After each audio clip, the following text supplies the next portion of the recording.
someone asked me how I got into flying fast jets, and I told them, and they didn't believe me, but it's the truth. Now, my mum was walking around a car park in Tesco's the other day, and she went up to the young dude pushing trolleys in the car park, and she said to this young man, my son, me, used to do exactly the same job that you did.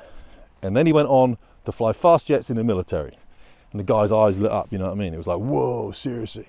And it's the truth. I started out, one of my first jobs at ASDA, pushing trolleys. Now, it's quite an interesting job, pushing trolleys. People don't realise it. No one thanks you for it, and that's fine. Those jobs are good when no one thanks you for them. It means you just get stuff done. Well, why not? You don't need thanks, really. You don't really need that. But the truth was, people leave all these trolleys all over the place.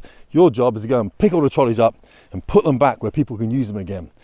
That's a real tangible job. That's not like jobs I've had before in the defence sector, where you never see the end state of the work you've done. If you're pushing trolleys in ASDA, you get those trolleys all lined up in big lines. You keep those lines stacked.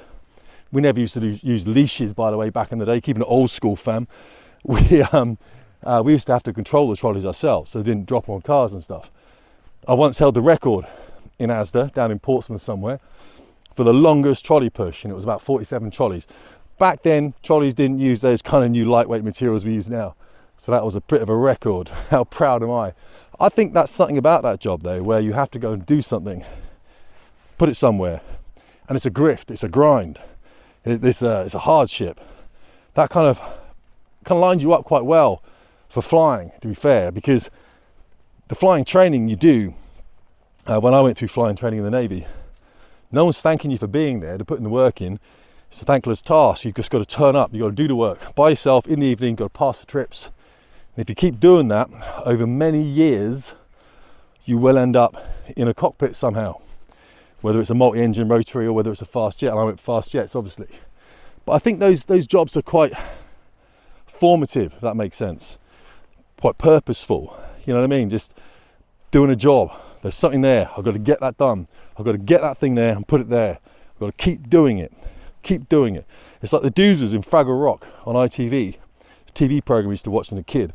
The doozers would just build these structures all the time, and the Fraggles would just eat these things, eat them all, just keep eating these things. But the doozers' purpose was to make these things for the Fraggles. One day the Fraggles decided they weren't going to eat any more of these doozers buildings. These doozers that had little hard hats and shit like that, and they used to build these towers in a cave. The Fraggles thought, well, if we keep eating all this doozer stuff, then the doozers are making this for nothing. So they let the doozers build, and the doozers carried on building all this stuff until it took over the whole cave. And then the doozers had to go to the Fraggles and say, look, we can't build anymore because we've got no space to build, and you guys have stopped eating it. We need you to eat all our buildings. So all the Fraggles came in, ate all the doozer stuff, had a great time, and the doozers could carry on building. So sometimes we need to do things just because they're there to be done. It's like a purpose, like life doesn't have an end goal. And I felt that was what I was doing when I was pushing trolleys, collecting trolleys. This is the most random YouTube tape we've ever watched. Literally, there was no real end goal. You're never going to collect all the trolleys. There will always be trolleys left out. But you just had to go out and collect them. And people would say it's a thankless task. It was a thankless task, but it was a purposeful task. And that's what flying training is.